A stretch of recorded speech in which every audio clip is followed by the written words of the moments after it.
이어서 교육청 소관 질의 이어가도록 하겠습니다. 기초학력 부분 우리 담당 우리 학교정책국장님. 예, 학교정책국장 최돌숙입니다. 19분 남았네요. 교육청이 더 많이 남았습니다. 너무 많이 남았습니다. 예, 국장님 기초학력이 뭐라고 생각을 하십니까? 예, 특별히 현재 법령에는 기초학력의 정의가 명시되어 있지는 않습니다. 그렇지만 경남교육청의 기초학력 보장 기본계획에는 기초학력을 인지적인 측면뿐만 아니라 정의적이고 사회적 역량의 포괄적 개념으로 안내하고 있습니다. 그리고 학습적 요소와 비학습적 요소로 구분하고 있는데, 학습적 요소는 학교 교육 과정을 통하여 갖춰야 되는 읽기, 쓰기, 세마기, 즉 3R입니다. 그리고 교과의 최소 성취 기준으로 비학습적 요소는 기본적인 학교 생활에 필요한 정의적, 사회적 역량의 최소 기준으로 저희들은 보고 있고 학교에 안내하고 있습니다. 네. 그렇다면은 경남에서의 기초학력은 전반적으로 어떤 수준을 지금 나타내고 있습니까? 예, 2016년도까지는 국가수준 학업 성취도 평가가 실시됐습니다. 전수로 실시되어서 2015년에는 저희 교육청이 11위 정도였고, 예, 그 다음에 16년도는 8위까지 해서 한 중상위 정도는 되었었는데, 아시다시피 2017년도에는 표지평가로 실시했기 때문에 정확하게 저희들의 수준을 알 수는 없지만, 또 우리가 학습 부진의 원인이 굉장히 다양하지 않습니까?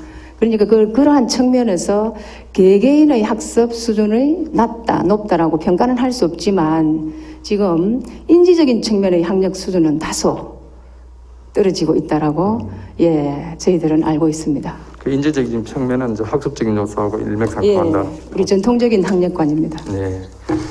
제가 생각하기로는 경남의 교육 환경 자체가 농어촌이 지금 혼재되어 있지 않습니까? 그죠? 네. 예, 일률적으로 평가할 수 있는 어려움이 있다고는 하지만은 우리 대도시 지역과 나머지 지역의 차이는 분명히 또 격차가 있다고 보는데 어떻게 생각하십니까?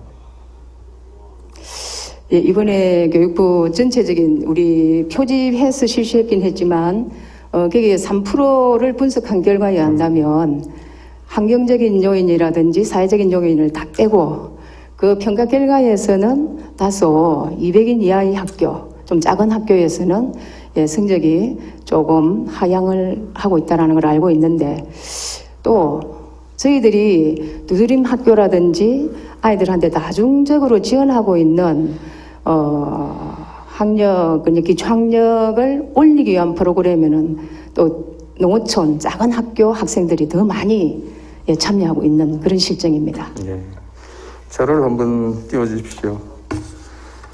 이 자료는 한국교육과정평가원에서 19년도에 발간한 2018년도 중학생 국가수준 학업 성취도 평가입니다.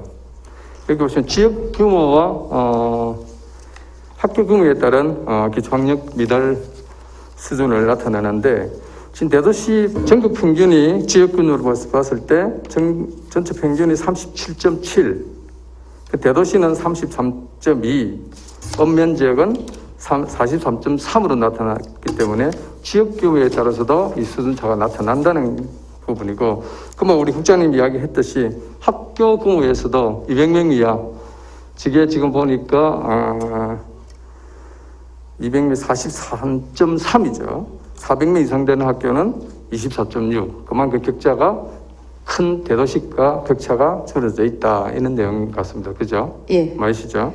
예.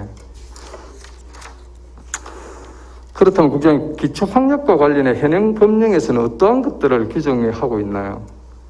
예, 지금 저희들이 기초학력과 관련되는 관련 법령으로는 초중등교육법 제28조 학습 부진화 등에 대한 교육, 그리고 초중등교육법 시행령 제54조 학습 부진 등에 대한 교육 및 시책, 그리고 경상남도 교육청 학습 부진 학생에 대한 교육 지원 조례, 여기에 근거해서 저희들이 기초학력 향상 프로그램을 단위 학교에 책임지도록 실시하고 있습니다. 예, 감사합니다.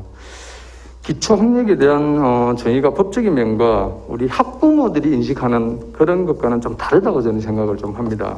즉 초중등교육부 제28조 기초학력 개념은 정상적인 학생이 가지는 최소 학력을 의미하는 것에 비해 학부모님께서 생각하는 기초학력의 개념은 일반 학생들이 통상적으로 어떠한 것을 배우는데 지장이 없을 정도의 기초 수학 능력을 뜻하는 것이거든요. 그렇다면 국장님, 현행 초등급 교육부 제23조에 의거해서 교육부 장관이 정한 교육과정 범위 안에서 교육과 및 지역 실정에 맞는 기준과 내용을 정할 수 있다고 되어 있죠. 네. 여기에 따른다면 경남도 기초학력에 대한 고유의 경남 고유의 입장, 정책 이런 게 있으면 한번 말씀해 보십시오. 예, 저희들은 앞에서도 말씀드린 바와 같이 기초학력의 정의는 굉장히 복합적이다라는 관점에서 부진의 원인 분석에 가장 중점적으로 힘을 쏟고 있습니다. 그러니까 원인이 무엇인가에 따라서 치료가 되듯이 원인 분석을 가장 중요하다고 판단해서 진단검사지, 진단보정 시스템이라는 게 있습니다. 진단검사지와 그리고 교과 성적, 그리고 교사 담임 선생님이나 교과 담임 선생님의 추천 등으로 종합적 진단을 하는 것을 가장 중점적으로 실시하고 있고, 다음으로는 그 진단에 따른 결과에 따라서 학교 다중지원팀의 합의를 거쳐서 일단 첫 단계로는 수업 내에 기초학력을 보장하고, 그리고 학교 내에 그 다음 단계로는 학교 밖의 도움 등으로 맞춤형 지원 프로그램을 운영하도록 강조하고 있습니다. 네. 저도 뿐만 아니라 특히 초등학교 저학년의 학습 결손이 중고등학교까지 연결되기 때문에 초등 저학년의 읽기, 쓰기, 세마기 이러한 부분에 대해서 저희들은 굉장히 관심을 가지고 있고 중점적으로 지도를 하고 있습니다. 학습적인 요소에 많은 비중을 둔다는 이런 이야기인 것 같습니다. 그죠? 제가 앞서 말씀드린 경우도 학부모님들 입장에 또 비학습적인 부분보다는 학습적인 부분에 좀 관점을 둔다는 그런 개념인 것 같습니다. 제가 보니까. 그렇다면 국장님, 기초학력보장법이 발의된 것을 알고 계시죠? 예, 알고 현재 있습니다. 국회에 계류 중인데 이와 관련하여 도교육청의 입장은 어떠합니까? 기초학력의 중요성은 요즘이 아니라 우리 학교 교육이 처음 시작될 때부터 아주 중요한 우리 학교 교육에서 꼭 이루어내야 되는 필수 과제라고 생각합니다.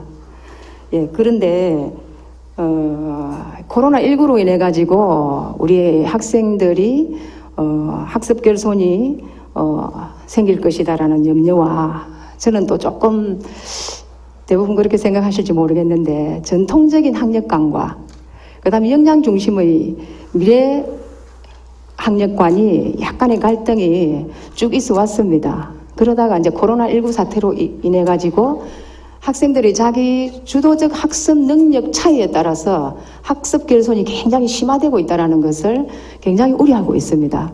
이러한 시점에서 우리 아이들한테 기초학력이 굉장히 중요하다라는 어떤 시대적인 어떤 상황에서 비롯되지 않았나라는 생각이 듭니다. 네, 말씀 감사합니다. 사실 과거든 현재든 미래든 간에 사실 학습적인 요소적인 부분을 저는 더 강조하고 싶고, 그게 진짜 베이직이 없으면 기초 과정들이 안 돼 있는데 어떻게 상위 과정들을 해낼 것이며, 그런 부분 저는 더 중요하다고 생각하는 부분이거든요. 근데 이 부분에 대해서 제가 조금 우리 경남교육청 입장을 조금 더 말씀드려도 되겠습니까? 근데 앞에서도 강조를 했고, 기초학력 부진의 원인은 굉장히 다양하지 않습니까? 학습 결손도 있을 수 있고 학습 장애도 있을 수 있고 가정 환경이 또 여러 가지 학생을 둘러싸고 있는 생태 환경적인 부분도 있는데, 여기서 이야기하는 교과 성취 기준만을 조금 다소 강조를 많이 하고 있지 않나라는 그러한 약간의 우려는 저희들 경남교육청 입장에서는 가지고 있습니다. 그뿐만 아니라 우리가 앞에도 제가 기초학력의 개념을 말씀드렸는데, 정의적 어떤 사회적으로 아이가 갖춰야 될 기본적인 역량, 요까지도 좀 포함이 되어서 강조를 했으면 참 좋지 않았을까라는 생각이 들고, 그리고 이거 국가에서 통제를 하면서 단위 학교에다가 반드시 하시오라는 것보다는 지금 현재 하고 있는 가장 그 아이를 잘 알 수 있는 학교에서, 단위 학교에서 책임지고 잘 지도할 수 있도록 정책을 수립하고 행정적으로 지원을 해준다든지 해서 우리 교사의 자발성을 끌어내는 것이 더 효과적이지 않나라는 생각을 갖고 있습니다. 제가 알기에는 경남의 경우는 약간 좀 유보적인 입장이다 하는 예. 걸 좀 알고 있고요. 제가 입수한 자료에 따르면 전국의 시도교육감의 정치적 성향에 따라 적극 찬성한다는 입장에서부터 학생들의 시험 부담과 서열화 등을 이유로 반대하는 입장까지 다양하게 있는 걸로 알고 있습니다. 지금 보니까 강주, 경기, 강원, 전북 인들은 반대 이렇게 돼 있는 경우도 보기는 했습니다. 예, 그렇다면은 이것이 기존의 초중등 교육법 상의 규정과 비교해 봤을 때 어떤 점이 큰 차이가 있습니까? 예, 학습 부진 교육 대상의 차이와 기초학력 정의에 대한 차이와 그리고 학습 부진 학생 판별 기준을 정하는 주체의 차이가 조금씩 있습니다. 예, 먼저 학습 부진 교육 대상자의 차이는 지금 현재 초중등 교육법 28조에는 성격장애나 지적 기능의 자 등으로 학습에 제약을 받는 학생, 특수교육 대상자는 제외입니다. 그리고 학급 중단 학생이라고 했는데 기초학력 보장법안에서는 모든 학교에 재학하고 있는 학생으로 그 범위를 넓혀서 규정하고 있는 점하고 기초학력 정의에 대한 차이입니다. 지금 앞에서 제가 말씀드렸는데 지금 현재 초중등 교육법에는 정의를 구체적으로 명시하고 있지 않고 기초학력 보장법안에는 학교 교육 과정을 통해 갖춰야 하는 최소의 성취 기준을 충족하는 학력 이렇게 규정되어 있습니다. 그리고 판별을 현재 초중등 교육법에는 교육감이 기준을 정하고 그 범위 내에서 학교장이 판별하도록 되어 있는데 기초학력 보장법에는 대통령령으로 그 기준을 정한다 해서 국가 주도적으로 기초학력을 향상시켜야 된다라는 그러한 쪽으로 치우쳐져 있습니다. 예. 본 의원이 볼 때도 보장 대상과 보장 기준이 좀 다르지 않을까 싶고요. 우리가 수학적으로 보면은 벤 다이어그램 안에 초중등 교육법이 포함되는 기초학력 보장법 안에 포함되는 그런 형식의 준호국 굉장히 범위를 포괄적으로 넓혀놨다 이런 걸 제가 볼 수가 있습니다. 그렇다면은 국장님 왜 기초학력이 다시 중요한 테마로 이렇게까지 나왔다고 생각을 하십니까? 제가 아까 잠시 말씀드렸는데 지금은 이제 교육의 패러다임이 사실은 과거의 지식 중심의 학력에서 교육에서 지금은 미래 역량 중심의 교육으로 바뀌었습니다. 그래서 세계 기초학력 평가 피사에서도 글로벌 역량이라는 부분이 들어갔고 그래서 이제 현재 우리 2018학년도 아직 결과는 안 나오고 15년 이때 결과를 보면은 우리 나라가 협력적 문제 해결력 이런 부분에서는 다소 상위의 어떤 등위를 가지고 있기도 한데 그렇지만 아직도 우리는 입시 제도가 그대로 있기 때문에 전통적인 학력관을 학부모들은 더 선호합니다. 가야 될 교육의 방향은 역량 중심이긴 하지만 이러한 갈등은 오랫동안 계속되어 왔었고 그 외에도 이제 코로나19로 인해 가지고 자기 학습 관리 능력에 따라서 학습 격차가 심해지니까 이걸 단위 학교에서 국가 차원에서 관리를 해서 좀 강하게 학력 수준을 기초학력에서 벗어나는 아이들이 많아져서 소득 격차가 곧 학력 격차로 이어지지 않도록 해야 된다는 그런 관점이 아닐까요? 저도 개인적으로는 그렇게 생각합니다. 그러나 베이직적인 부분을 다시 한번 강조를 드리고 인지적 측면에서 내지는 학습적 요소적인 부분에서 우리 국장님은 중고등학교를 거치면서 어느 시기에 내가 공부를 해야지 하는 마음이 좀 들었습니까? 저는 그냥 아무 생각 없이 그냥 모든 학생들이 좋은 대학을 가서 좋은 직장을 가지려면 공부를 열심히 해야 되지 않나라는 생각으로 저는 초등학교 때부터 모범 학생이네요, 그만. 저는 모범학생이었습니다. 모범학생이십니다. 예, 제가 생각하기에는 이 대학 입시를 앞두고 중학생이든 고등학생의 과정을 거치면서 한 번쯤은 공부를 해야지 하는 마음이 드는 부분들이 반드시 있다고 봅니다. 그게 철이 든다고 저는 생각을 하는데, 그게 중학교에 든다면 더 좋은 거고, 고등학교 1학년까지, 고등학교 2학년까지. 그러나 고등학교 2, 3학년 때 내가 공부를 해야지 하고 마음이 들었을 때는 이미 좀 늦지 않겠느냐. 저는 그렇게 보거든요. 그래서 철이 든다는 개념은 뭐 두 가지로 뭐 저는 생각을 해볼 수 있는데, 뭐 우리 뭐 수학을 담당하든 영어를 담당하는 선생님이 이쁜 선생님이 왔다. 아, 저 선생님 내 이쁘기 때문에 잘 보기 위해서 선생님 역량으로 내가 공부를 열심히 해야지 하는 부분도 있을 것이고. 저도 그런 적이 있습니다. 있습니다. 예, 그럴 줄 알았습니다. 예, 가정 형편이 우리 가정 형편이 급격하게 안 좋아져서 아, 내가 우리 가정이 이렇게 됐으니까 지금부터 내가 우리 가정을 채우기 위해서 내가 가장으로서 역할을 충분히 해야 되겠다 해서 공부를 하는 학생들이 저는 충분히 있다고 생각을 하거든요. 예, 맞습니다. 예. 그래서 이 기초 과정들이 사실은 이 배경 지식이 함량되는 이런 베이직적인 부분이 최소 중학교 과정에는 좀 있어야 되지 않겠냐. 적어도 고1까지는 저는 그렇게 좀 생각을 하고요. 사실은 저 중학교 좀 이따가 제가 교육감께도 질문을 할 건데 그건 뒤로 하겠습니다. 예, 기초과정, 기초교육, 기초학력이 중요한 부분들은 다시 말해 우리 국장님께서 이야기하신 부분도 일부 있습니다. 전인교육, 우리 3할, 읽기, 쓰기, 세막이죠. 그리고 그거는 물론이고 이를 통해 4차 산업혁명 시대에 능동적으로 대응하기 위해서 필수 요건으로 기초학력이 논의되고 있다고 합니다. 코로나19로 원격 등교 수업이 병행되면서 기초학력이 부족한 학생뿐만 아니라 중간 집단, 중간 레벨에 있는 학생들조차도 공부에 많이 어려움을 겪고 있다고 합니다. 도교육청에서는 내년에도 정상적인 학사 운영이 어려울 수 있기에 원격 수업으로 인한 교육격차 확대 방지를 물론 기초학력 부족에 대한 지원을 효율적으로 인력과 예산을 운용해 주실 것을 당부드립니다. 예, 적극 노력하겠습니다. 이어서 자유학년제 질의를 드리겠습니다. 예, 국장님 자유학년제 개념 간단하게 좀 이야기해 주시고 현재 경남에서 자유학년제 실시 현황은 어떻습니까?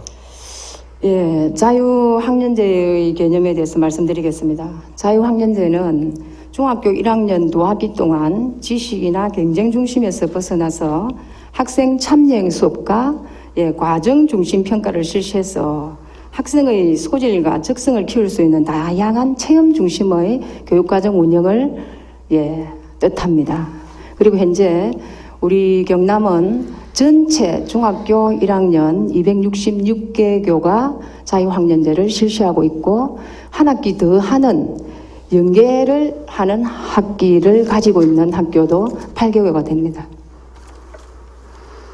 네, 자유학년제는 뭐 성적, 경쟁 이런 부분보다는 자기가 가지고 있는 소질, 적성 이런 걸 개발하는 참여 주도형 이런 수업이 자유학년제라고 제가 개인적으로 알고 있습니다.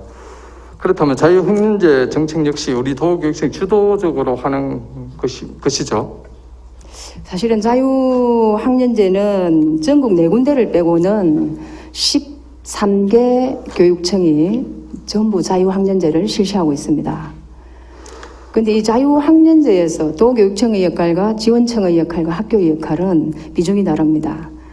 학교의 역할이 거의 94% 정도. 그러니까 예산으로 말씀드리면 65억 원의 중에서 61억 원은 학교 자유학년제 교육활동비로 쓰고 있고 저희 도교육청에서는 기본계획 수립을 해서 학교에 내려주고 예산 지원이라든지 담당자 역량 강화 연수, 컨설팅, 실태 분석 및 결과 평가 등 큰 방향만 제시를 하고 있고 지원청에서는 지역 여건과 특색을 고려해서 지자체 지역기관 단위 학교와 연계해서 운영하도록 지원하고 있습니다. 그래서 단위 학교는 학교의 지역의 특색을 반영한 교육과정을 지역교육청과 연계해서 운영하고 있습니다.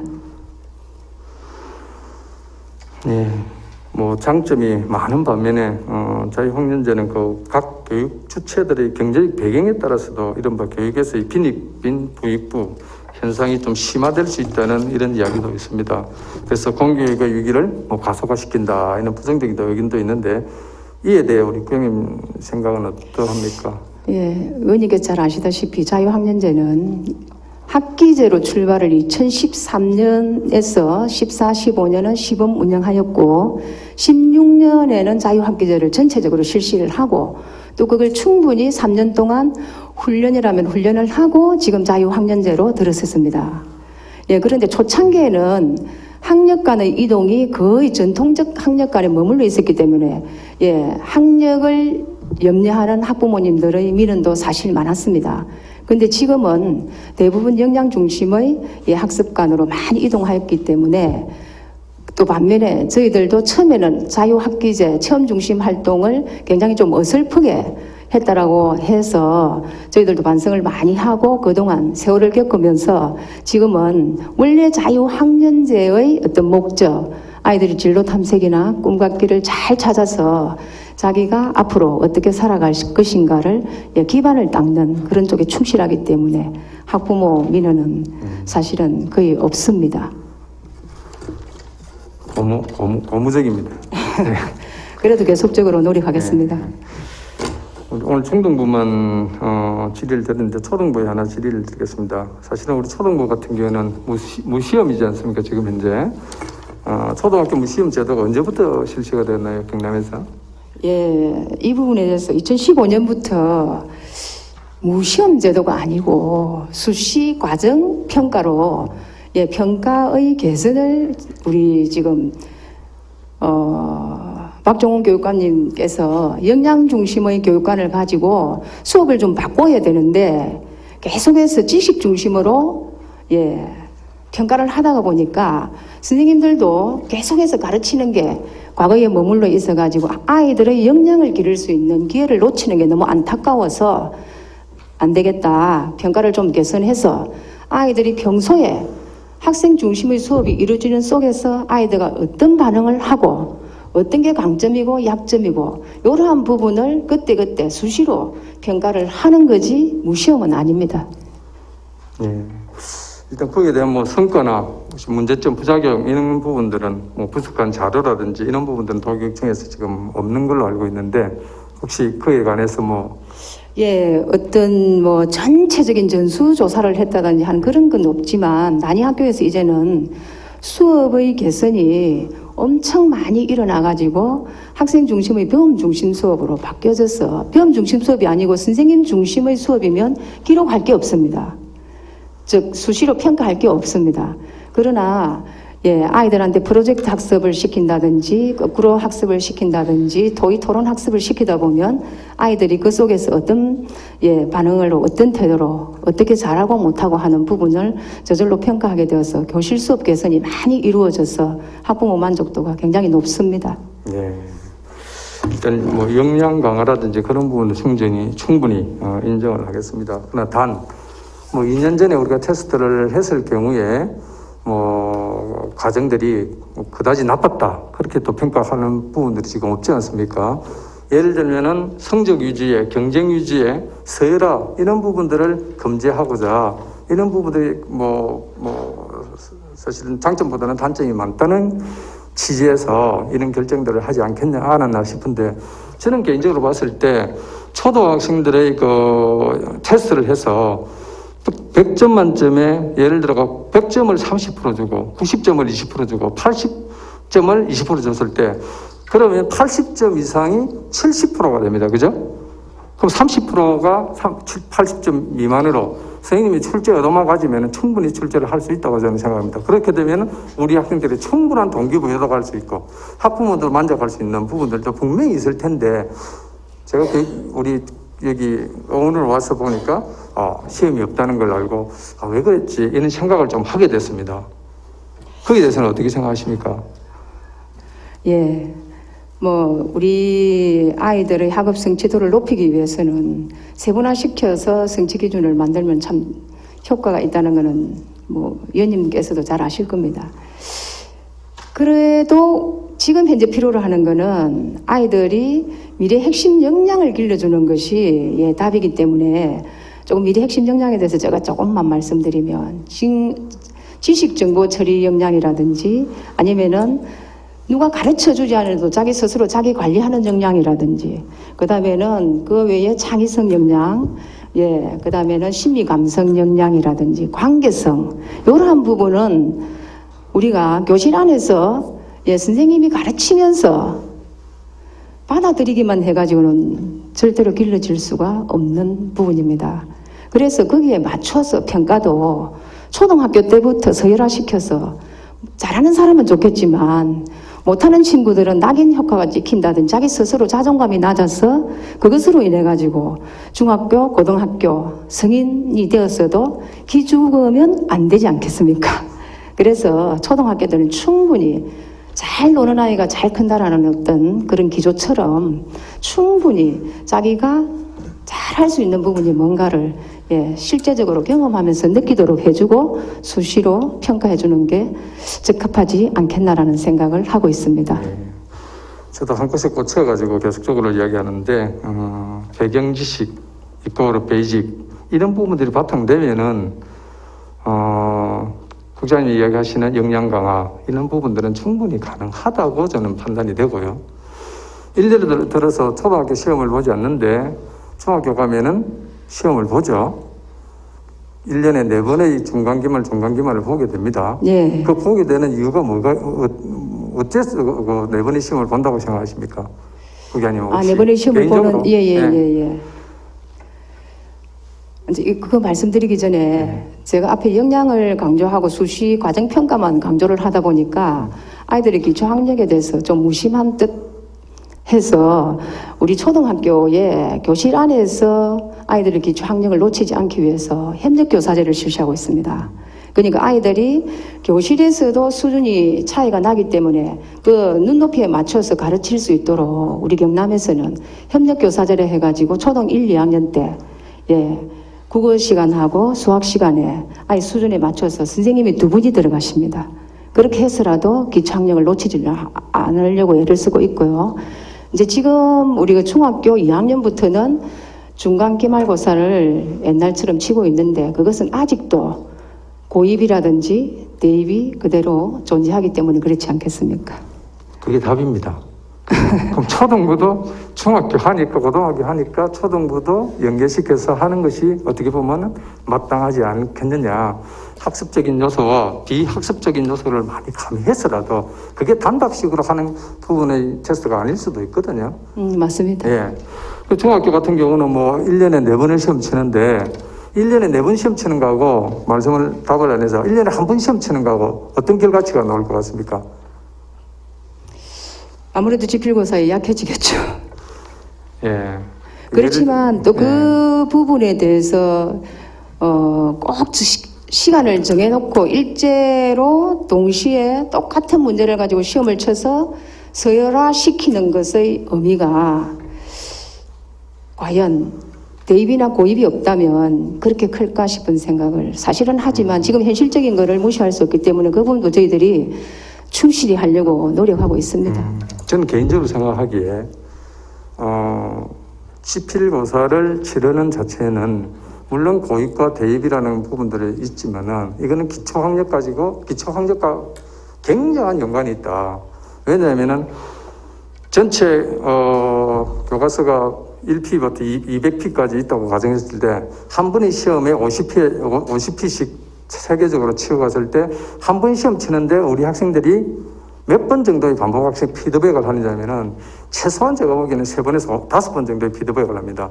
그럼 제가 아까 1년에 한 번 시험을 친다고 가정했을 때는 200페이지를 공부를 했을 때 그 성적은 4번의 시험 치는 것 평균을 내는 거하고 한 번 시험 치고 평균 내면 난이도는 똑같은 과정하에서는 4번의 시험이 평균이 월등하게 높을 것입니다. 그래서 네, 이런 맞습니다. 과정들이 기초학력도 피드백, 반복학습에 굉장한 연관이 있다고 저는 생각을 하거든요. 그래서 초등학생들도 물론 우리 정책상 지금 시험을 치지 않지만은 시험 외적으로 다른 과정으로 한다고 해서 충분히 위안은 되는데 제가 말씀드리는 것은 기초학력과 연관은 분명히 있다는 부분들을 좀 말씀을 드리고 싶습니다. 그리고 한 가지 더 말씀을 드리겠습니다. 지금 그 자유학년제 학년의 적용 부분 자체가 교육부에서는 중1로 한정되어 있지 않습니까? 예. 그죠? 현재 그 한정되어 있는 부분들은 저는 중1보다는 중3이 이 자유학년제라 해야 되는 학년이다라고 생각을 하는데 국장님 생각은 어떻습니까? 저도 이제 자아 정체성이 좀 청소년기 때 자아 정체성이 확립되어 있는 중3을 했으면 진로 탐색이 좀 더 확고하지 않았을까라는 개인적인 생각을 가지고 있고요. 근데 그걸 하지 못했을 때는 왜 못했을까 하고 저도 사실은 고민을 많이 해봤습니다. 그게 바로 그건 입시입니다. 입시. 입시. 예. 3학년 때 하게 되면은 만약에 아이가 가족의 어떤 이동으로 전학을 가게 되면 그게 성적이 고입에 반영하는 성적이라든 이러한 부분에서 또 문제가 발생하기 때문에 중학교 1학년으로 정한 것 같고, 그런데 또 곰곰 생각해 보면 중학교 1학년 때 자기가 시험 부담 없이 경쟁하지 않고 하고 싶은 일이 무엇인지 내가 뭘 잘하는지를 알 수 있는 그런 체험 중심의 교육 활동을 하다가 보면 내가 생각하지 못했던 부분에 내가 굉장히 흥미가 있고 잘하는구나. 친구들이 나는 별 생각 없이 했는데 칭찬하는구나. 이게 바로 또 동기 유발이 돼가지고 자기가 가고자 하는 길에 좀 더 매진하지 않을까 하는 그런 생각도 해봤습니다. 조기에 우리 국장님 생각은 조기에 자기가 가지고 있는 적성이라든지 소질이라든지 이런 걸 미리 파악을 해서 진로를 좀 이렇게 정하는 것이 낫지 않겠느냐 그런 의원님이 걱정하시는 것은 많은 분이 걱정하고 있습니다. 그래서 앞으로 교육부에서 자유학년제를 정하는 권한을 교육감님께 드리는 것을 의논하고 있는 중으로 알고 있습니다. 의원이 볼 때 중학교 저학년은 진로를 진지하게 고민하기에는 약간 어린 나이라고 생각을 합니다. 유럽의 경우 보더라도 보통 15세, 16세에 직업체험을 합니다. 네. 영국 같은 경우는 고3을 마치고 하는 경우도 있고요. 아일랜드 같은 경우는 중3을 마치고 하는 그런 경우도 봤습니다. 따라서 본 의원은 중학교 1, 2학년 때는 기초학력을 쌓는 바탕에서 중학교 3학년 때 자유학년제를 실시하여 진로를 보다 능동적으로 탐색하는 것이 더욱 타당하다고 생각을 합니다. 1월 2에 교육감님께서 전국 시도교육감 협의회에 참석하셔서 현행 교육부 장관의 자유학년제 지정 권한을 시도교육감으로 변경하는 내용을 건의하는 것도 한 방법인 듯 합니다. 국장님 생각은 어떻습니까? 저도 동의합니다. 네, 감사합니다.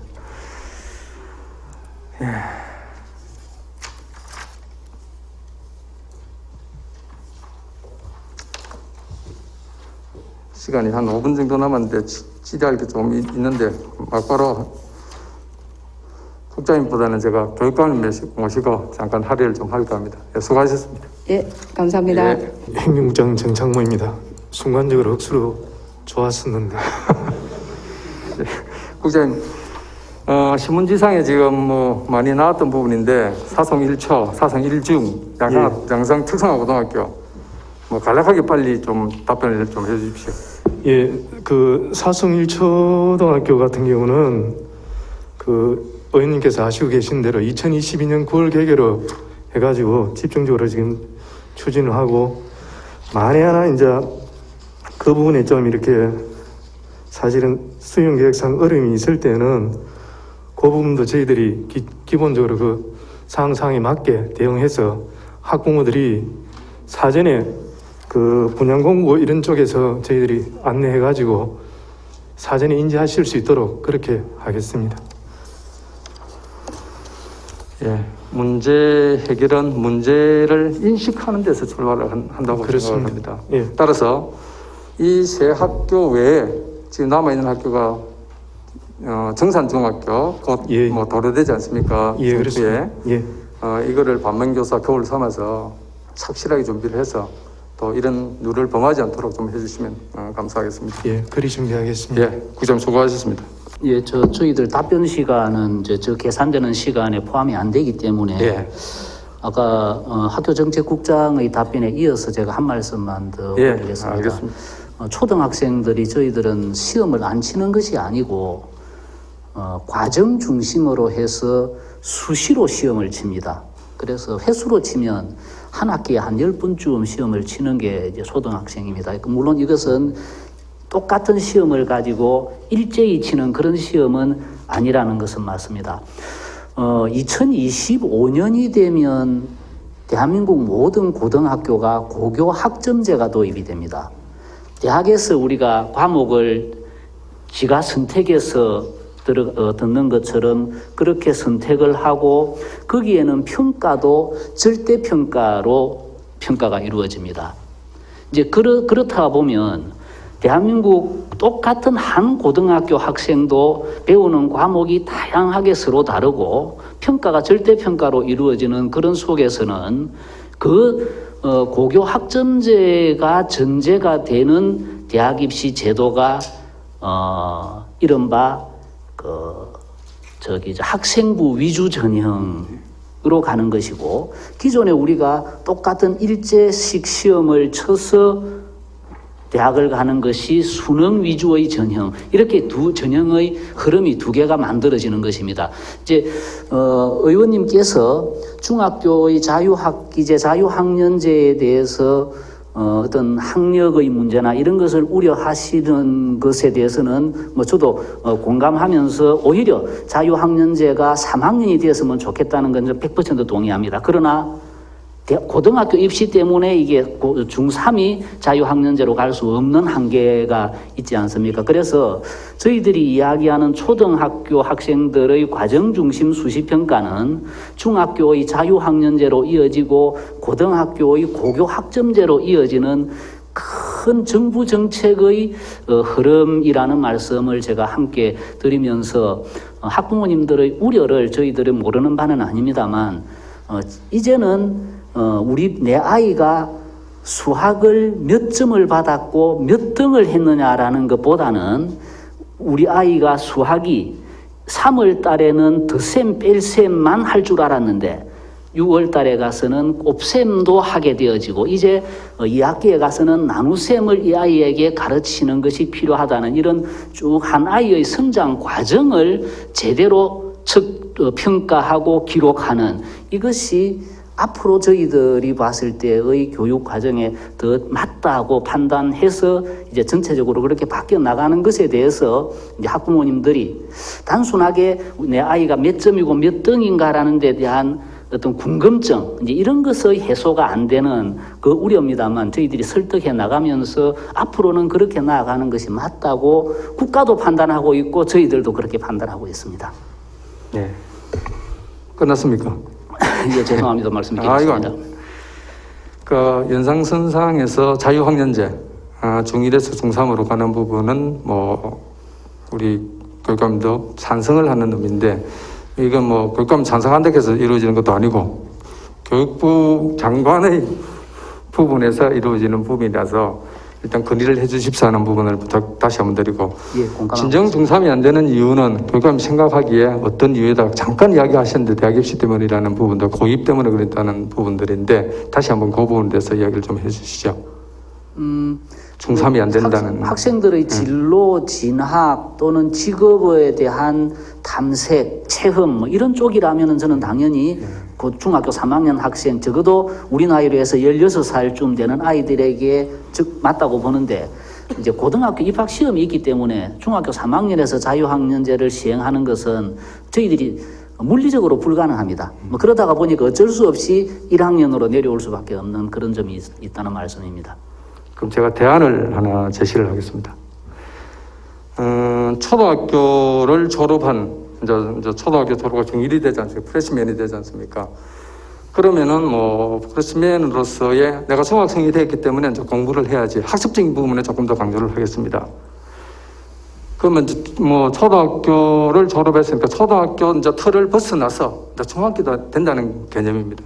그러면 이제 고등학교 입시적인 부분에서 이야기를 하셨는데 저는 교육 과정을 중학교 1학년, 2학년, 3학년 과정을 압축시켜가지고 중1, 2에 끝내야 된다고 봅니다.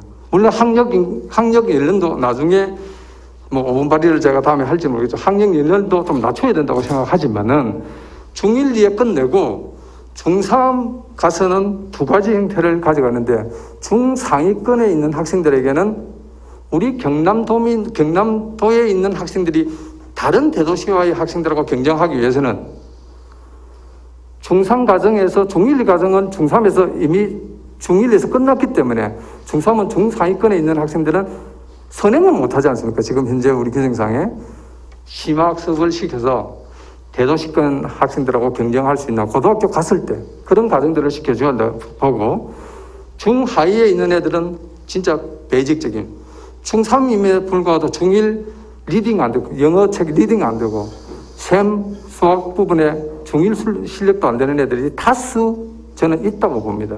그런 애들은 1년 과정들을 두면서 오전에는 기초과정에 대한 부분들은 계속적으로 반복학습을 시켜주고 오후에 진로학습을 시켜서 내가 어떤 고등학교로 갈 것인가를 고민하게 되는 그런 방향적인 부분들을 저는 봐야 된다고 생각하고 왜 이게 가능하냐면은 사실 중학교 1학년 학생들 전국 일제고사를 치든지 간에 상위 1, 2%를 딱 뽑아가지고 걔들을 중학교임에도 불구하고 중3 졸업할 시까지 고등학교 2학년 과정을 수학 같은 걸 거쳐내고 영어 같은 경우는 고3 우리 수학 능력 평가에서 리스닝 문제에서 한두 문제 정도 틀리고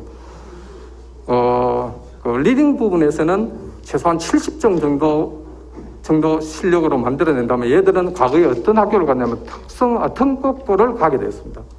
특목고를 가는 학생들은 이미 그 특목고에 가는 학생들 일반 학생들을 경합을 해서 한참 위에 있는 거죠. 그럼 이 애들이 어디로 가느냐? 결국 진로는 어디를 갑니다. 그 어디를 가기 때문에 이 특목고 학생들이 특목고의 지지 자체가 설립 지지가 2공년 가야 된다. 또 외국 같은 경우도 없는 교육 가야 됩니다. 어디를 가기 때문에 이게 국가교육 자체에서 설립 지지를 어긋났다 해서 지금 특목고가 무너지는 그런 결과가 있었습니다. 그렇게 봤을 때 충분히 고위급 부분까지는 이 부분이 해결될 수 있다. 교육 과정은 그렇게 판단합니다. 그 부분이 있습니다. 시간이 이미 지났습니다만 이게 이제 철학적인 부분까지 이래 언급이 돼야 될 질문을 하셨습니다. 그런데 학습이라는 것을 저희들은 주유소에서 기름 넣듯이 하는 것은 저는 아니라고 봅니다. 성능 좋은 주유기를 가지고 아이들 머릿속에 뭘 많이 집어넣는 것이 학습이라고 치면 그건 의원님이 말씀하신 것처럼 땡겨서 선행학습도 하고 이렇게 해서 좀 더 많은 것을 아이들의 머릿속에 집어넣어 주는 것이라고 말씀드릴 수 있습니다만 우리 아이들에게는 그 나이에 적합한 학습이 있고 그 나이에 적합한 정의적인 또는 사회적인 활동이라는 것이 있는 것이라고 친다면 그렇게 어떤 이른바 지금까지 이야기했던 공부라는 그런 어떤 부분에 한정시켜서 학습을 시키는, 주입하는, 이런 것은 아니라는 점에서 저는 참 동의하기는 어렵습니다. 그러나 학부모님들의 어떤 학습 결손 또는 이 부진 이런 데에 대한 우려를 의원님께서 저희들에게 전달해 주시는 것으로 생각해서 저희들이 어떤 지금 원격 수업 때문에 생기는 부진이라든지 이런 것을 좀 더 해소하고 기울어진 학력 격차나 이런 것을 좀 더 보완하고 하는 그런 데 대해서는 저희들이 최선을 다하고 더 많은 노력을 하겠다는 말씀드립니다. 저도 인재적인 부분에서, 학습적인 부분에서는 좀 충분히 우리 국민성으로 봤을 때 그런 부분들 능히 우리 학생들 뛰게 되고 충분히 할 수 있다는 것도 봤기 때문에 경험을 예, 말씀의 취지는 잘 알겠습니다. 그래서 뭐 교육감 교육 시나리오에 대해서 제가 감내라고 하는 부분은 아니라는 우리 미래교육 시스템 부분에 대해서 지금까지 많은 말씀을 하셨는데 이거 녹화하시면서 잠깐 이야기를 하고 그냥 마치도록 하겠습니다. 저는 어린 학생들을 학교에 모아두고 교사가 공개하고 이끌어가는 교육 모델은 이제 역사 속 이야기로 남는 것이 아닌가 하는 생각을 오늘 잠시 해봤습니다. 거기서 이렇게 교육을 해도 모두 같은 수준에 도달하는 것이 아니며 심지어 뒤처지고 있는 현실을 보면 잘 알 수 있습니다. 이번 원격 수업에서 드러났듯이 초중등 학생들의 컴퓨터 연자 적어도 오전 내내 반나절 수업에 집중하는 것은 불가능하다고 생각합니다. 특히나 개인, 이게 컴퓨터 안에서 이루어지지 않아도 모바일로 바로 지금 흥미로운 콘텐츠들이 범람하는 현실에서 어떻게 지금 교육 콘텐츠를 보면서 앉아있겠습니까? 완전학습은 에듀테크를 시험장에서 시전되지 않는다고 봅니다. 미래교육 시스템 또한 가르치는 자, 즉 교사 역할을 보다 잘 도와주는 보조 역할임에 불과하다고 항상 명심해야 합니다. 그만큼 학교와 교사 역할이 중요하다고 생각하며 교육의 시작과 끝은 결국 교사라는 생각을 잊지 마시고 경장교육 발전을 위해 더욱 노력해 주실 것을 강조드리면서 이장을 도행질의를 마칠 겁니다. 예. 예, 고맙습니다. 네, 따로 하시는 말씀은 예, 의원께서 말씀하신 취지를 저희들이 충분히 공감하기 때문에 또 수시로 의원님께 말씀도 드리고 자문도 구하고 그렇게 해서 협치라는 측면에서 도의회의 교육위원회와 우리 교육청이 함께하는 그런 좋은 모습 만들어 나가겠습니다.